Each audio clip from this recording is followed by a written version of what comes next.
আমাদের পদ্ধতি তাকবীরে তাহরিম থেকে শুরু করে সালাম ফিরানোর আগ পর্যন্ত কি কি বলতে হবে। মোট কথা, সালাম আপনি পড়বেন, রুকুতে কি বলবেন, সিজদায় কি বলবেন, এরপরে 4 রাকাত নামাজে কি পড়বেন, 4 রাকাত নামাজের 2 রাকাত নামাজ মাঝখানে 2 2 4, এই 2 রাকাত নামাজে বসে কি পড়বেন এবং 4 রাকাতের শেষ জালসা যেটা বলা হয় সেই জালসায় আপনাকে কি কি বলে তারপর সালাম ফিরাতে হবে। আল্লাহ তাআলার কাছে প্রার্থনা করি আল্লাহ তাআলা যেন আমাকে সূক্ষ্মভাবে সংক্ষিপ্তের মধ্যে এই কথাগুলি বোঝানোর মতো তৌফিক দান করেন। আমার তৌফিক ইল্লা বিল্লাহি তাওয়াক্কালতু আলাইহি ওয়া ইলাইহি। প্রথমে আল্লাহ তাআলা আমাদের এই সালাতের যে পদ্ধতি, প্রথমে কি বলবেন আপনি?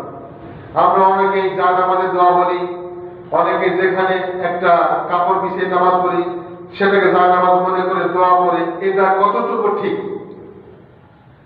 রাসূল সাল্লাল্লাহু আলাইহি সাল্লামের যে নামাজ, তার যে সালাত, নামাজ হচ্ছে মিশ্রিত একটা শব্দ, আর সালাত হচ্ছে আরবি শব্দ যার অর্থ বোঝায় প্রার্থনা।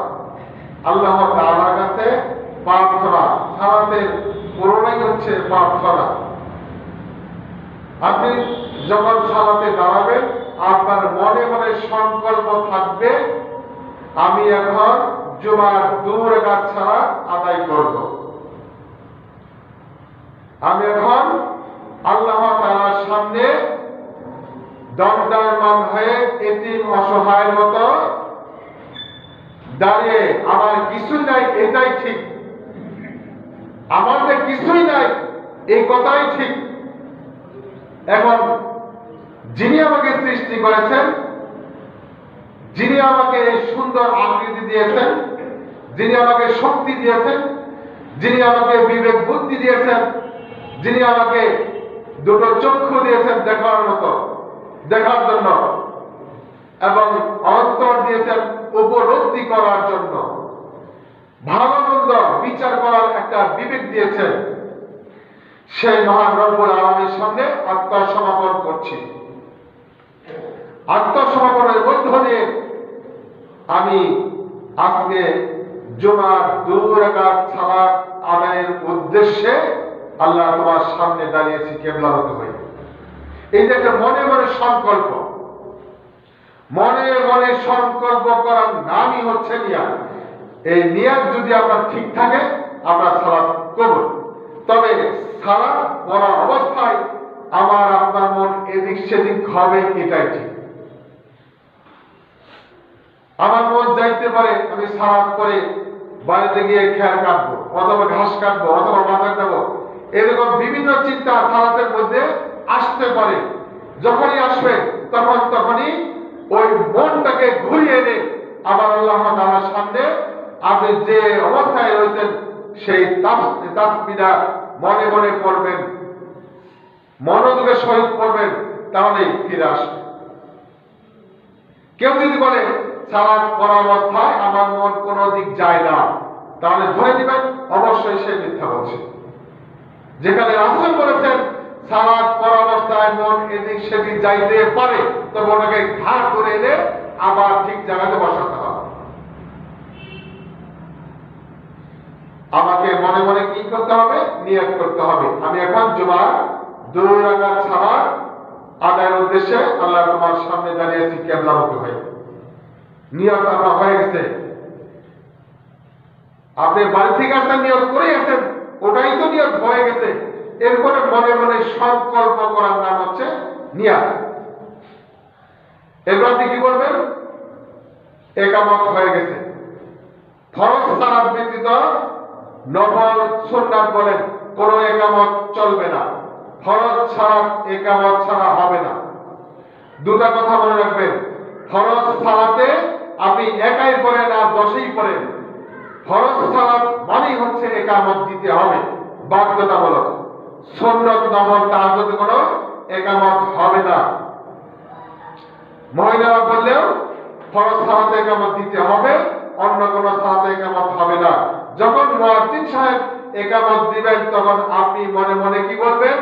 অন্যদিকে খেয়াল না করে মনে মনে মুয়াজ্জিন যা বলে আপনি তাই বলবেন। ইকামত শেষ হয়ে গেল, এবার আপনি দাঁড়াবেন, আপনার কাতার সোজা হয়েছে কিনা। যদি একা দাঁড়ান তাহলে সমস্যা নেই, এরপরে আপনার পা করতে হবে, কেবলামুখী হয়ে দাঁড়াতে হবে, দাঁড়ালেন।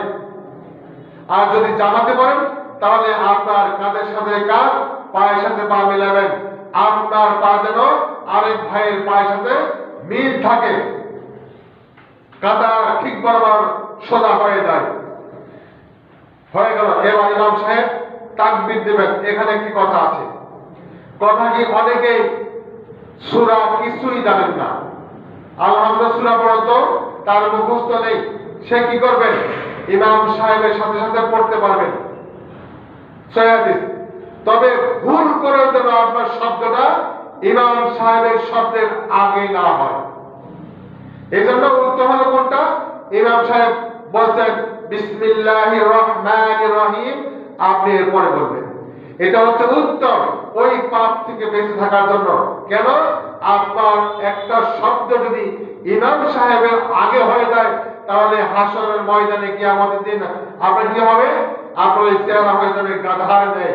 এই পাপ থেকে বিরত থাকার জন্য আপনি ইমাম সাহেবের পিছনে পিছনে যাবেন, আগেও যাবেন না। আপনি সাথে পড়তে পারবেন, কোনো অসুবিধা নেই, কিন্তু ওই ভয়টা করতে হবে যে ইমাম সাহেবের আগে যেন আমার সিজদা না হয়, রুকু না হয়, কোনো শব্দ তেলাওয়াত না হয়, এমন অবস্থা করতে হবে। এই ফলো করে আপনাকে এগিয়ে যেতে হবে। এরপর আপনার নামাজ শুরু হয়ে গেল। কি বলছেন? নিয়ত করেছেন মনে মনে। এরপর আপনি বলবেন আল্লাহু আকবার। ইমাম সাহেব তাকবীর দিলেন, আপনিও মনে মনে তাকবীর দিবেন। হাত বাঁধবেন। হাত বাঁধা হচ্ছে সুন্নাত, রাসূল সাল্লাল্লাহু আলাইহি ওয়াসাল্লামের আমলকৃত সুন্নাত। কেউ যদি হাতটা না বাঁধে তাও নামাজ হবে। কেউ যদি হাতটা সিনার উপরে, বুকের উপরে হাত না বাঁধে তাও সালাত হবে। তবে গুরুত্বপূর্ণ সুন্নাত, রাসূলের আমলকৃত সুন্নাত, এটা না করলে অনেক সওয়াব থেকে আপনি বঞ্চিত হবেন। এই জন্য আপনাকে হাত বাঁধতে হবে। কিভাবে বাঁধবেন? আপনার হাত উঠবে কাঁধ বরাবর অথবা এই যে কানের নথি বরাবর, এর মাঝামাঝি দুই হাত উঠবে। ওঠার পরে আপনি হাত বাঁধবেন দুই কিসিমে। এভাবেও বাঁধতে পারেন, বুখারীর হাদিস, মুসলিমের হাদিস, এভাবেও বাঁধতে পারেন। চলে গেল। এরপর আপনি কি করবেন? যদি আপনার সালাত জানা থাকে তো সালাত পড়বেন। সালাত দুই পদে রয়েছে, দুটাই সহিহ। সুবহানাকা আল্লাহুম্মা ওয়া বিহামদিকা ওয়া তাবারাকা ইসমুকা ওয়া তাআলা জাদ্দুকা ওয়া লা ইলাহা গায়রুক, এটাও পড়তে পারবেন। যদি আপনার এটার সাথে বড়টা পড়ে থাকে ওটা পড়বেন। আল্লাহুম্মা বা'id বাইনি ওয়া বাইনা খাতায়ায়া কামা বা'adta বাইনাল মাশরিক ওয়াল মাগরিব, এটাও পড়তে পারবেন। যে দুটা আপনার মুখস্থ আছে, তবে ছোটরা চাইতে বড়টা পড়বেন। এজন্যই পড়বেন, আলু ভর্তার চাইতে প্লাউ মাংসের কিন্তু মর্যাদা অবশ্যই বেশি। যদি মনে করতে পারেন যে আমি বড়টাই শিখবো, যেহেতু ওটার মর্যাদা বেশি আমি ওটাই শিখবো, এটা আপনার ইখতিয়ার। রাসূল সাল্লাল্লাহু আলাইহি ওয়াসাল্লাম ওটাই করেছেন। আল্লাহুম্মা বা'id বাইনি ওয়া বাইনা খাতায়ায়া কামা বা'adta বাইনাল মাশরিক ওয়াল মাগরিব, এটা করেছেন। যখন আপনি এটা পড়লেন এরপরে বলবেন আউযু বিল্লাহি মিনাশ শাইতানির রাজীম, এ পড়লেন, পড়া শেষ। এরপরে কি বলবেন? বিসমিল্লাহির রহমানির রহিম। মনে মনেও পড়তে পারেন, স্বরমেও পড়তে পারেন, দুটোই সহিহ হাদিস। তবে হাদিস সংখ্যা বেশি হলো বিসমিল্লাহির রহমানির রহিম নীরবে পড়া। দুটাই সহিহ হাদিস, তবে নীরবে পড়া হাদিস সংখ্যা বেশি হলো বিসমিল্লাহির রহমানির রহিম নীরবে পড়া, মনে মনে পড়া, আর সবের হাদিস সংখ্যা খুব কম। এরপর আপনি বলবেন আলহামদুলিল্লাহি রাব্বিল আলামিন আর রহমানির রহিম মালিকি ইয়াউমিদ্দিন ইয়াকা না'বুদু ওয়া ইয়াকা নাস্তাঈন ইহদিনাস সিরাতাল মুস্তাকিম সিরাতাল লাযীনা আন'আমতা আলাইহিম গায়রিল মাগদুবি আলাইহিম ওয়ালাদ-দাল্লিন। আমিন বললেন। এরপরে আপনার কোন সূরা মুখস্থ নেই, ইখলাসও নাই, কাউসার নাই, কোন সূরাই মুখস্থ নাই, কোরআনের কোন আয়াত মুখস্থ নাই, আপনি কি করবেন? রুকুতে যাবেন। তবে সূরা ফাতিহা পড়া বাধ্যতামূলক আপনার নিজের জীবনের জন্য। কেননা রাসূল বলেছেন লা সালাতা ইল্লা বিফাতিহাতিল কিতাব, যে ব্যক্তি নামাজের ভিতরে ফরজ হোক, সুন্নাত হোক, নফল হোক সূরাতুল ফাতিহা তেলাওয়াত করলো না, তার সালাত অসম্পূর্ণ থেকে গেল, অপূর্ণাঙ্গ থেকে গেল, তার সালাত হবে না। এই কথা বলেনি। অপূর্ণাঙ্গ মানে কি? অর্ধেক। একটা মানুষ কখনো অর্ধেক হতে পারে না, অর্ধেক পরিপূর্ণতা দরকার। পরিপূর্ণতা পেতে চাইলে আপনাকে সূরা ফাতিহা পড়তেই হবে, এটাই ঠিক। আপনি রুকু চলে গেলেন, রুকুতে গিয়ে আপনাকে এমন ভাবে পিঠ সোজা করতে হবে, আপনার পিঠের উপরে একটা পাতিল ভর্তি, পানি ভর্তি একটা পাতিল রেখে দেওয়ার পরে পানি লড়াচড়া করবে না, এমন অবস্থায় রুকু করতে হবে। তার মানে আপনার পিঠটা হবে একেবারে সোজা, তীর বরাবর সোজা, সেজদার দৃষ্টি থাকবে, আপনার চোখের দৃষ্টি থাকবে, সেজদা কোথায় করবেন সেই জায়গা। রুকুতে কিন্তু আছেন, আপনি কিন্তু রুকুতে আছেন, রুকুতে থাকা অবস্থায় আপনার পিঠ হবে তীর বরাবর সোজা। আপনার পিঠের উপরে একটা পাতিল বসিয়ে দেওয়া হবে পানি ভর্তি, সেই পানি লড়বে না। এমন অবস্থায় আপনাকে রুকু করতে হবে, আপনার দৃষ্টি থাকবে, চোখের দৃষ্টি থাকবে, আপনার সিজদাটা এই মাথাটা যেখানে পড়বে সেই জায়গাতে আপনার দৃষ্টি থাকবে। আমার অনেক ভাইদের যখন রুকুতে যায় তার দৃষ্টি থাকে বৃদ্ধা আঙ্গুলের দিকে তাকিয়ে থাকে, এটা হাদিস সম্মত না। আমি বলি না এটা রুকু হবে না, এটা হাদিস সম্মত না। হাদিসের কোন পৃষ্ঠাতে লেখা নাই যে বৃদ্ধা আঙ্গুলের দিকে তাকিয়ে থাকতে হবে, তার দৃষ্টি হবে যেখানে তার সিজদা পড়বে সিজদার স্থানের দিকে তাকিয়ে থাকতে হবে। রুকুতে কি করবেন? সুবহানা রাব্বিয়াল আযীম পড়বেন, অথবা সুবহানাকা আল্লাহুম্মা রাব্বানা ওয়া বিহামদিকা আল্লাহুম্মা গফিরলি, যেটা আপনার মুখস্থ আছে ওটাই আপনি বলবেন। তবে রাসূল সাল্লাল্লাহু আলাইহি সাল্লাম এই দোয়াটা সর্বনিম্ন করেছেন 10 বার। সুবহানাকা আল্লাহুম্মা রাব্বানা ওয়া বিহামদিক আল্লাহুম্মা গফিরলি, এই দোয়াটা তিনি সর্বনিম্ন 10 বার করেছেন। আপনি কয়বার করবেন এটা আপনার ব্যাপার। কেউ যদি বলেন যে 3 বারের কমপক্ষে 3 বার করতে হবে, না পড়লে সালাত হবে না, এই হাদিস ঠিক নয়। আপনি যদি এই দোয়াটা পরিপূর্ণ পড়েন, রুকুতেও সিজদাতেও, একটা দোয়ায় রুকুতেও পড়বেন সিজদাতেও পড়বেন। আর যদি বলেন সুবহানা রাব্বিয়াল আযীম, তাহলে এটা রুকুতেই চলবে, সিজদাতে চলবে না। কমপক্ষে 3 বার বলতে হবে, এটা লেখা আছে। এজন্যই বলা হয়েছে কমপক্ষে 3 বার। আপনি রুকুতে গেলেন আর বললেন, উঠে পড়লেন, এই একটু সময় অপেক্ষা করায় আল্লাহ তাআলার সাথে কথা বলার জন্য বড় বড় শায়েখ যারা রয়েছেন, মুহাদ্দিস যারা রয়েছেন, তারা বলেছেন কমপক্ষে 3 বার বলতে হবে। এজন্য বলতে হবে আপনি চুপ করে সিজদা দিবেন, উঠে যাবেন, এটাকে একটু ধীরে ধীরে পড়ার জন্য বলেছেন। তবে একবার করলেও সালাত হবে। আপনি একজন এমপির সাথে কথা বলবেন, ছাড়, আমার একটা চাকরি লাগবে, কই চলে গেলেন। যতটা গ্রহণযোগ্য হবে আল্লাহ তাআলার কাছে ওয়ার চাইতেও গ্রহণযোগ্য বেশি হবে। এরপরেও আপনাকে বলতে হবে সুবহানা রাব্বিয়াল আযীম, এইভাবে ধীর গতিতে পড়তে হবে। তাহলে আল্লাহ তাআলা বুঝবেন আপনি আল্লাহ তাআলার ভয়ে রুকু করছেন। এরপরে রুকু থেকে যখন দাঁড়াবেন, ইমাম সাহেব বলবেন সামি আল্লাহু লিমান হামিদা, আপনিও মনে মনে পড়বেন। দাঁড়িয়ে বলবেন রব্বানা লাকাল হামদ হামদান কাসীরান তাইয়িবান মুবারাকান ফীহ। কমপক্ষে 4টে গুণা আছে, আপনি জীবনে কোনোদিনও বোঝেনই নেই যে এখানে গুণা করতে হয়, কোনোদিন শোনেন নাই এখানে এই শব্দের ভিতরে, এই দোয়ার ভিতরে 4টে গুণা রয়েছে। তাহলে আপনাকে কি করতে হবে?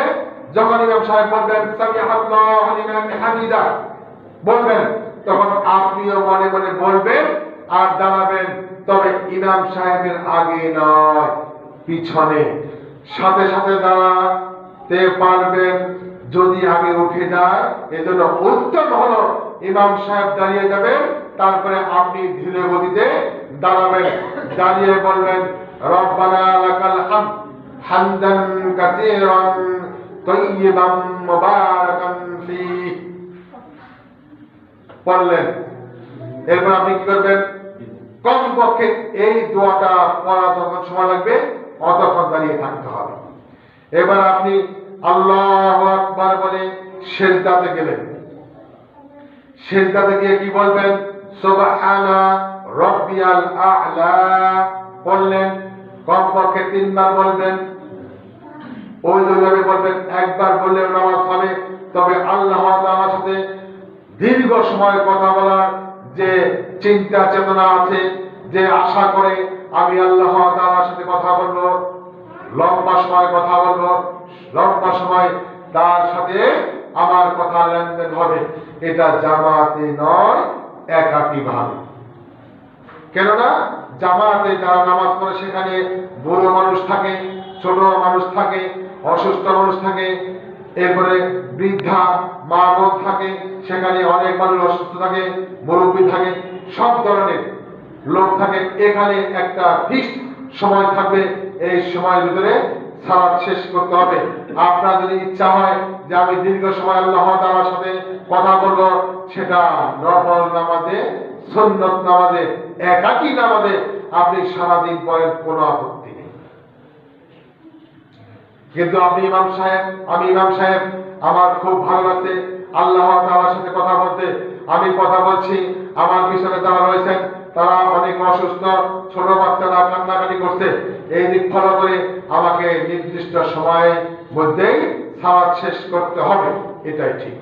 তাহলে আপনি সিজদাতে গেলেন, 7 অঙ্গ দ্বারা আপনাকে সিজদা করতে হবে। কত অঙ্গ দ্বারা? 7 অঙ্গ দ্বারা আপনাকে সিজদা করতে হবে। এবং আপনার এই বৃদ্ধা আঙ্গুলগুলি থাকবে কিবলামুখী, আপনার হাত থাকবে কানের নিচে, যেরকম হাত আছেন রফ বলি আদায় করার সময় কানের নতি পর্যন্ত কাঁধ বরাবর হাতটা সিজদা অবস্থায় একই রকম থাকতে হবে। আপনার হাত যদি চলে যায় কানের আগে, মাথা বরাবর, সিজদা হবে না রাসূল সাল্লাল্লাহু আলাইহি ওয়াসাল্লামের পদ্ধতি মোতাবেক। আমি বলছি না আপনার সিজদা হবে না, এই কথা আমি বলার অধিকার রাখি না।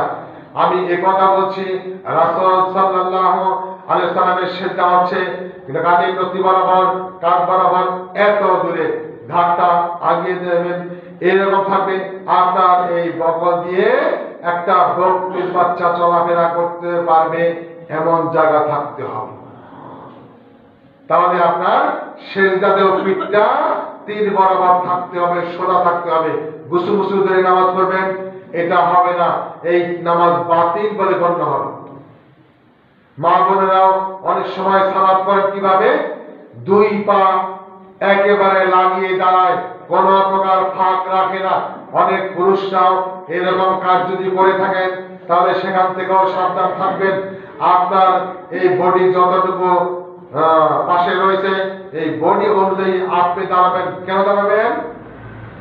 আপনি যখন জামাতে পড়বেন, জামাতে সালাত আদায় করবেন, আপনি জায়গা নিয়েছেন 8 হাত, কিন্তু আপনার বডি হয়েছে 1.5 হাত, তাহলে আপনি যখন বসবেন তখন অবশ্যই আপনার আরেক মুসলিম ভাইয়ের উপরে আপনার বডিতে বসে যাবে। তার মানে সালাত অবস্থায়ও আপনি আপনার মুসলিম ভাইয়ের উপরে জুলুম করছেন। এই জন্য আপনার বডি অনুযায়ী আপনাকে জায়গা নিতে হবে, এর বেশিও নেওয়া যাবে না, কমও নেওয়া যাবে না। এই জন্যই নেওয়া যাবে না সালাতের ভিতরে আপনার হাত পা এমন নরম হবে আপনার অপর কোনো ভাই যেন কোন প্রকার আপনার শরীর অঙ্গ দ্বারা কষ্ট না পায়। রাসূল সাল্লাল্লাহু আলাইহি ওয়াসাল্লাম এই কথা বলেছেন, সালাত অবস্থায় প্রত্যেক নামাজীর, প্রত্যেক মুত্তাকিন ব্যক্তির শরীরের অঙ্গ হবে তুলার মতো নরম। এই অবস্থায় আপনাকে এবার বলি 7 অঙ্গ দ্বারা সিজদা করতে হবে। তার প্রথম সকলের আগে পড়বে 2 হাত পড়বে, 2 হাত পড়বে, এরপরে হাঁটু পড়বে, পা তো আগেই পড়ে আছে, এরপরে আপনার কপাল আর নাক হবে একটি, কপাল আর নাক হবে একটি, 2 হাত, 2 হাঁটু, 2 পা, এই 7টি অঙ্গ দ্বারা আপনাকে সিজদা করতে হবে। নতুবা আপনার সিজদা না হওয়ার সম্ভাবনাই 100% রাসূল সাল্লাল্লাহু আলাইহি ওয়াসাল্লামের পদ্ধতির মোতাবেক হবে না। কেউ যদি এই যে হাত এবং কোন বিছিয়ে নামাজ আদায় করেন, রাসূল তার এই হাত বিছানোর কথা বলেছেন। একটা কুকুর যেরকম হাত বিছিয়ে বসে পড়ে, অনুরূপ ভাবে কোন মুসলিম ভাই যদি এরকম হাত বিছিয়ে সিজদা করে, তার সালাত আর কুকুরের সালাতের ভিতরে কোনো পার্থক্য নেই। রাসূল সাল্লাল্লাহু আলাইহি ওয়াসাল্লাম কুকুরের সাথে আপনার সিজদা তুলনা করেছেন, তাহলে আপনার সিজদা হবে না, এই কথাই ঠিক। এবার যখন আপনি 3 বার বললেন সুবহানা রাব্বিয়াল আ'লা, সুবহানা রাব্বিয়াল আ'লা, সুবহানা রাব্বিয়াল আ'লা, যদি মুখস্থ থাকে তাহলে এবার বলবেন সুবহানাকা আল্লাহুম্মা রাব্বানা ওয়া বিহামদিক আল্লাহুম্মা গফির। এটা বলবেন। রাসূল কমপক্ষে 10 বার বলছেন রুকুতে এবং সিজদাতে। আপনার যদি মুখস্থ থাকে তাহলে আপনি পড়বেন। আর একটি কথা বাদ পড়ে গেছে, কথাটি হলো ইমাম সাহেব যখন সূরাতুল ফাতিহা পড়েন, আপনি তখন এসেছেন এমন অবস্থায় ওনার সূরা প্রায় শেষ দিকে, তাহলে আপনি কি করবেন? আপনি তো বিসমিল্লাহির রহমানির রহিম, আলহামদুলিল্লাহি রাব্বিল আলামিন, আর রহমানির রহিম পড়তেই ইমাম সাহেবের সূরা ফাতিহা শেষ হয়ে গেছে, তাহলে আপনি কি করবেন? অথবা আপনি আসছেন এমন অবস্থায় ইমাম সাহেব সূরা ফাতিহা শেষ, দ্বিতীয় সূরা শেষের দিকে আপনি এসে সানা পড়ছেন এবং সূরা ফাতিহা ইয়াকা না'বুদু ওয়া ইয়াকা নাস্তাইন পড়ছেন। এখন আপনি কি করবেন? এখন আপনি ওই অবস্থায় রুকু যাবেন, আপনার পরিপূর্ণতা সব দেওয়া হবে। অনেকে মনে করে সূরা ফাতিহা তো ইমাম সাহেবের লগে পড়তে পারলাম না, তাই তো আমার সালাত হইল না, এরকম ভ্রান্ত চিন্তা থাকে। ইমাম সাহেব রুকুতে গেলে আপনাকেও রুকুতে যেতে হবে। কেন? আপনি ইমামের আনুগত্য করছেন, অতএব ইমাম যা যা বলবে, ইমাম যা যা করবে আপনাকে তাই করতে হবে এবং তার আনুগত্য করতে হবে। এরপর আপনি কি করলেন? সিজদা থেকে উঠলেন, আল্লাহু আকবার বলে সুন্দর করে বসতে হবে। সুন্দর করে কিভাবে বসবেন? এক হাঁটু একেবারে বিছিয়ে থাকবে, আর এক হাঁটু বৃদ্ধাঙ্গুল থাকবে কিবলা থেকে, আর গোছা সোজা হয়ে থাকবে। অনেকে 2 পা বিছিয়ে বসেন, এটা রাসূল সাল্লাল্লাহু আলাইহি সাল্লামের পদ্ধতি নয়। 1 পা বিছিয়ে থাকবে, আরেক পায়ের আঙ্গুল বৃদ্ধাঙ্গুল কিবলামুখী, আর গোছা থাকবে দাঁড়িয়ে থাকবে। এবার আপনি কি করবেন? আল্লাহুম্মা গফিরলি ওয়ারহামনি ওয়াহদিনি ওয়াআফিনি ওয়ারযুকনি, এই শব্দটি আপনি পড়বেন। ধীর গতিতে ঠান্ডা মাথায় পড়বেন, ভারে ভারে পড়বেন যতটুকু সময় হয়। তবে আপনার যদি দোয়াটা শেষ হতে হতেই ইমাম সাহেব সেজদায় চলে যান, আপনিও সেজদায় চলে যান। এরপরে যখন আপনি সেজদায় চলে গেলেন, আবারও ওই দোয়াটা 3 বার বললেন। এরপরে ইমাম সাহেব তাকবীর দিয়ে দাঁড়িয়ে যাবেন, আপনি তার পিছনে পিছনে মনে মনে তাকবীর দিয়ে দাঁড়িয়ে যাবেন। এইভাবে আপনাকে সালাত আদায় করতে হবে 2 রাকাত। এবার আসুন 2 রাকাত সালাত আদায় করার পরে আপনি যখন বসবেন তখন আপনার 1 পা বিছিয়ে থাকবে, 1 পা কি থাকবে বিছাবেন, আর দ্বিতীয় পা বৃদ্ধাঙ্গ থাকবে কোন দিকে, কিবলা দিকে, আর ডান পায়ে যে গোছাটা সোজা উপরে থাকবে, দাঁড়িয়ে থাকবে এরকম। এবার আপনি কি বলবেন? আত-তাহিয়াতু লিল্লাহি ওয়াস-সালাওয়াতু ওয়াত-তাইয়্যিবাতু আসসালামু আলাইকা আইয়ুহান নাবিয়্যু ওয়া রাহমাতুল্লাহি ওয়া বারাকাতুহু। আসসালামু আলাইনা ওয়া আলা ইবাদিল্লাহি সালিহিন। আশহাদু আন লা ইলাহা ইল্লাল্লাহু ওয়া আশহাদু আন্না মুহাম্মাদান আবদুহু ওয়া রাসূলুহু। যদি দেখেন যে ইমাম সাহেব আত্তাহিয়াতু পড়া শেষ করার পরেও ইমাম সাহেব আত্তাহিয়াতু শেষ হয়নি, আপনি বলবেন আল্লাহুম্মা সাল্লি আলা মুহাম্মাদ ওয়া আলা আলি মুহাম্মাদ কামা সাল্লাইতা আলা ইব্রাহিম ওয়া আলা আলি ইব্রাহিম ইন্নাকা হামিদুম মাজিদ। এবার দেখলেন ইমাম সাহেব কি করলেন? পড়তেই আছেন, এরপর আপনি পড়তেই থাকবেন আল্লাহুম্মা বারিক আলা মুহাম্মাদ ওয়া আলা আলি মুহাম্মাদ কামা বারাকতা আলা ইব্রাহিম ওয়া আলা আলি ইব্রাহিম ইন্নাকা হামিদুম মাজিদ। তার মানে আপনার আত্তাহিয়াতু দরুদ দুটোটাই শেষ। এবার ইমাম সাহেব দাঁড়িয়ে গেলেন, আপনিও তার পিছনে পিছনে দাঁড়িয়ে যাবেন। তবে 2 রাকাত সালাতে যদি আপনার সালাত হয়, 2 রাকাত নামাজই যদি আপনার 2 রাকাত নামাজ হয়, 4 রাকাত নামাজ নয়, 2 রাকাত বিশিষ্ট নামাজ, তাহলে আপনি কি করবেন? আত্তাহিয়াতু পড়বেন, দরুদ পড়বেন, এরপরে দোয়া মাসুরার 2টা অংশ আছে। একটা অংশ পড়ার কথা বলা আছে হাদিসে, আপনি যদি ইচ্ছা করেন 2টা অংশ পড়বেন। আমি বলে দিচ্ছি, আল্লাহুম্মা ইন্নী যালামতু নাফসি যুলমান কাসীরা ওয়া লা ইয়াগফিরুয যুনুবা ইল্লা আনতা ফাগফিরলি মাগফিরাতাম মিন ইনদিকা ওয়ারহামনি ইন্নাকা আনতাল গফুরুর রহিম। এরপরে আরেকটা অংশ আছে, যদি এখানে পরে সালাম দিয়ে যান কোনো আপত্তি নেই, এরপরেও যদি আপনি আরো পড়েন তাও কোনো আপত্তি নেই। আল্লাহুম্মা ইন্নী আউযু বিকা মিন আযাবি জাহান্নাম। এইভাবে পরের অংশ পড়বেন। দেখেন যে না ইমাম সাহেব এখন সালাম ফিরায় নাই, তাহলে কি করবেন? রব্বানা যালামনা আনফুসানা ওয়া ইল্লাম তাগফির লানা ওয়া তারহামনা লানাকুনান্না মিনাল খাসিরিন। এরপরেও দেখছেন না ইমাম সাহেব সালাম ফিরানো শুরু করেনি, আপনি পড়বেন রব্বানা আতিনা ফিদ দুনিয়া হাসানাতাও ওয়া ফিল আখিরাতি হাসানাতাও ওয়া কিনা আযাবান নার। এরপরেও দেখছেন না ইমাম সাহেব সালাম বিধান নিয়ে আপনি বলবেন রব্বির হামহুমা কামা রব্বায়ানি সগীরা। এরপরে সালাম ফিরাননি, এরপরে বলবেন রব্বির ফিরলি ওয়া লিওয়ালিদাইয়া ওয়া লিমান দাখালা বাইতি মুমিনাও ওয়া লিল মুমিনিনা আল মুমিনাত। কি দাঁড়ালো দেখেন। এরপরে সালাম তিনি ফিরাবেনই, এরপরে আর অত সময় তিনি বসে থাকবেন না, আর একটা নির্দিষ্ট টাইম রয়েছে সালাম ফিরাবেন।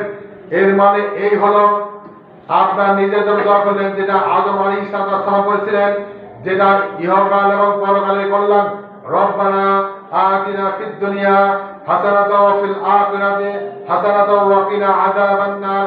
রব্বুল আলামিন ইহকাল পরকালে আমার কল্যাণ দাও, দুনিয়ার কল্যাণ আমাকে দাও, পরকালের কল্যাণও আমাকে দাও। এরপরে পিতামাতার জন্য দোয়া করলেন, এরপরে দোয়া করলেন সারা পৃথিবী মুসলিম নরনারীদের জন্য দোয়া করলেন, আপনার জন্য দোয়া করলেন, আপনার সন্তানের জন্য দোয়া করলেন, আপনার পিতামাতার জন্য দোয়া করলেন, এবং আপনার পরিবারের মধ্যে আপনার ঘরে যারা মুমিন রূপে প্রবেশ করেছে সকলের জন্য দোয়া করলেন। এরপরেও সালাম ফিরানোর পরেও যদি আপনার চাহিদা থাকে হুজুর কেন সালাম ফিরানোর পরে দোয়া করুন না সকলে মিলে, এইটা হলো আপনার ভ্রান্ত বিশ্বাস, এটা রাসূল বলেননি। এত দোয়া করার পরেও আপনার যদি আরো চাহিদা থাকে তাহলে আপনি সুন্নতে ইসলামত দোয়া করবেন আল্লাহ তাআলার কাছে। এইভাবে সালাত আদায় করবেন। তবে সালাত যখনই ইমাম সাহেব সালাম ফিরালেন, সালাম ফিরানোর পর ইমাম সাহেব ঘুরে বসবেন। ঘুরে বসার পরে আপনারা বসে থাকবেন যেরকম সাহাবীরা বসে থাকতেন। সাহাবীরা বলছেন রাসূল সাল্লাল্লাহু আলাইহি ওয়াসাল্লাম যখন সালাম ফিরানোর পরে ঘুরে বসতেন, আমরা আশা রাখতাম কিছু একটা বলবে, ওটা শোনার জন্য তারা বসে থাকেন। যখন তিনি উঠে বসতেন, ঘুরে বসতেন অথবা অনুমতি দিতেন সাহাবীরা, তখন চলে যেত, তার আগে চলে যেত না। কিন্তু আমাদের পরিবেশ কেমন হয়েছে? ইমাম সাহেব ঘুরে বসার আগে আমরা জায়গা ত্যাগ করি, ফাঁকে গিয়ে বসি। এটা আমাদের ক্ষতি। কারণ কি কারণ? যতক্ষণ আপনি ওই জায়গাতে বসে থাকবেন ততক্ষণ আপনি সালাতের মধ্যেই বসে আছেন, সালাতের মধ্যেই রত আছেন। এ কথা রাসূল বুঝিয়েছেন। তার মানে এই না সালাম ফিরিয়েছেন আপনি ওখান থেকে সরে বসতে পারবেন না, এই কথা না। এই কথা বলছি না, এটা বলছি যতক্ষণ ওখানে বসে থাকবেন ততক্ষণ নামাজের মধ্যেই, ইবাদতের মধ্যেই বসেছেন। এই কথা ঠিক, এই কথা রাসূল বলেছেন। আল্লাহ তাআলা আমাদেরকে সঠিক বোঝটা বোঝার জন্য এবং সঠিকভাবে আমল করার তৌফিক দান করুন, আল্লাহুম্মা আমিন। পরিশেষে আপনাদেরকে আমি একটি কথা বলি, আমি আজকে থেকে বিদায় নিচ্ছি। আমি হয়তোবা আপনাদের এই দীর্ঘদিনে অনেক কথাই বলেছি, শক্ত কথাও বলেছি। শুধু একটি কথা, একটি আশা, আপনাদেরকে পরিপূর্ণ বোঝানোর জন্য চেষ্টা করেছি, আপনাদের আমলকে পরিবর্তন